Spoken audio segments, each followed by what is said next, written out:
The humid air in Goiânia hung heavy, but the atmosphere inside the Yamaha garage was even more suffocating. As the checkered flag fell on the 2026 Brazilian Grand Prix, Toprak Razgatlıoğlu rolled his bike into the pits, his shoulders slumped in a way the world had never seen from the three-time world Superbike champion. He had finished 17th, nearly last. For a man who had spent the last 5 years standing on podiums and hoisting trophies, this wasn't just a defeat, it was a humiliation. The paddock was already whispering. The boldest move of the decade, bringing the Turkish superstar into MotoGP to lead Yamaha's radical V4 revolution, was looking like a catastrophic error in judgment. Toprak didn't hide his frustration. He stepped off the bike and delivered a quote that sent shockwaves through the technical departments in Iwata. "The tires feel years old. I cannot turn, I cannot brake, and I cannot find the grip that was promised." It was a public execution of Yamaha's new philosophy. After decades of loyalty to the inline-4 engine, they had finally built a V4 to chase the ghosts of Ducati and KTM. But in the heat of Brazil, the bike didn't look like a contender. It looked like a prototype that had been rushed to the stage before it could even walk. The pressure wasn't just on the engineers, it was on Toprak. Critics began to wonder if his stop-loving aggressive style was simply incompatible with the delicate, high-tech world of MotoGP electronics and Michelin rubber. Yet, as the team packed their crates for the long flight to Texas, a secret midnight meeting took place behind the closed doors of the Yamaha hospitality unit. The engineers knew they had a choice: stick to the plan and watch their star rider mentally checked out, or tear up the data and try something desperate. To understand why Texas became a battlefield, you have to understand the Blue Shift plan. For 3 years, Yamaha had watched Ducati turn MotoGP into a private cup. The agile inline-4 YZR M1 was a relic of a bygone era. To survive, Yamaha had to kill its darling. The transition to the V4 engine in 2026 was supposed to be the great equalizer. But the early rounds in Thailand and Brazil proved that a powerful engine is useless if the chassis can't talk to the tires. The political stakes were staggering. Fabio Quartararo had stayed with the team on the promise of this V4, and Toprak had left a dominant seat at BMW in World SBK to chase a dream. If this project failed, it wouldn't just be a bad season, it would be the end of Yamaha's relevance in the premier class. Inside the paddock, reports suggested that the tension between the Japanese engineers and the new European technical recruits, led by Massimo Bartolini, was reaching a boiling point. Bartolini's team argued that the bike was too rigid. They claimed the weight distribution was fighting the Michelin rear tire, causing the wheel spin that Toprak had lamented in Brazil. They needed a radical change, and they needed it before the Circuit of the Americas, a track that punishes a bike's every weakness.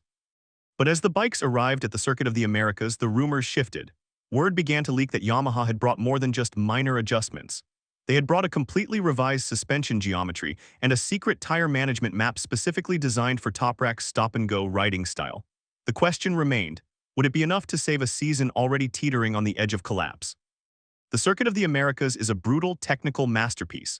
With 20 corners, massive elevation changes, and the hardest braking zone on the calendar at Turn 1, it is a place where riders either find their rhythm or find the gravel.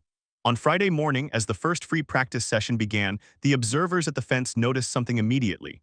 The 7 Yamaha wasn't fighting the track anymore. Toprak looked like a different man. The stutter that had plagued the bike in Brazil was gone. Instead of the bike bucking under braking, it remained pinned to the asphalt, allowing Toprak to perform his trademark late entry maneuvers.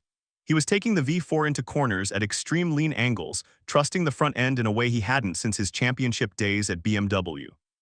Technical analysts in the paddock were stunned. Yamaha had moved the weight distribution further back, softening the initial bite of the suspension to allow the Michelin tires to breathe. This was the breakthrough. For the first time in 2026, the Turkish rider could open the throttle early without the rear tire lighting up in a cloud of useless smoke. In the first sector, a series of high-speed SEs, Toprak was matching the sector times of the factory Ducatis. "The bike finally feels alive," one mechanic was overheard saying, but the real drama was unfolding on the telemetry screens in the rival garages. The sudden surge in speed wasn't just a rookie flash. It was a systematic improvement in corner exit acceleration that no one saw coming. By Friday afternoon, the atmosphere in the paddock had shifted from pity to paranoia. Engineers from Ducati Course and the Repsol Honda team were seen hovering near the back of the Yamaha garage, trying to catch a glimpse of the telemetry data displayed on the monitors. The numbers were staggering. Toprak wasn't just fast, he was consistently fast over a long race simulation. Rumors began to circulate that Yamaha had found a disputed advantage in their electronics package. Some rival technicians claimed that the way the Yamaha V4 was managing engine braking was too perfect, suggesting a hidden breakthrough in their software. While no official protests were lodged, the tension was palpable. The paddock whispers suggested that Yamaha had unlocked a secret within the Michelin tire casing that even the tire technicians hadn't fully realized. Toprak's teammate, the veteran Jack Miller, was also showing signs of life, but he couldn't match the Turkish rider's sheer violence under braking. Toprak is doing things with the front end that shouldn't be possible on this bike, Miller admitted in a private debrief. The psychological pressure was mounting. For 2 rounds, the grid had written off Yamaha as a development project. Now they were looking at a rider who was braking deeper and accelerating harder than the championship leaders. However, as the sun set over the Texas track, a new concern emerged. Reports from the garage suggested that while the speed was there, the engine was running at extreme temperatures to achieve it. Saturday morning saw the return of the Gladiator. Toprak Razgatlıoğlu was no longer trying to ride like a MotoGP rookie. He was riding like the man who had dominated the World Superbike Championship. In the final sector at COTA, a tight, technical sequence of corners, Toprak's performance was nothing short of a masterclass.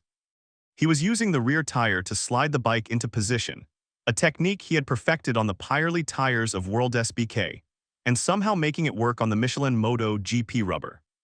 This hybrid riding style was baffling the competition. Most MotoGP riders are smooth and calculated, but Toprak was being brutal. He was forcing the V4 to obey his commands. One rival rider described it as watching a ghost from another series haunting the track. But the real twist came during the final minutes of the session. While the Ferraris of the motorcycle world, the Ducatis, were burning through their tires to set a glory lap, Toprak's telemetry showed that his tires were still in the optimal window after 15 laps. The adjustments to the weight distribution hadn't just made the bike faster, they had made it kinder to the rubber. The narrative of the 2026 season was being rewritten in real time. The collapsed Yamaha team was suddenly the most dangerous entity on the grid, yet amidst the excitement, Toprak remained eerily calm. In a brief interview behind the garage, he whispered to a Turkish reporter, "We have found the door. Now we just have to see if we can walk through it without it slamming shut." As the field prepared for the crucial qualifying session, the weight of expectation shifted. The fans at COTA, who traditionally favor the underdog stories, were chanting Toprak's name. The Turkish flags were flying high in the grandstands. Yamaha wasn't just a team anymore, they were a movement. Toprak's final flying lap was a work of art. Entering the final corner, he braked so late that even the commentators held their breath, certain he would run wide into the runoff. Instead, the bike hunkered down, gripped the apex, and catapulted him across the line. He had secured a front-row start.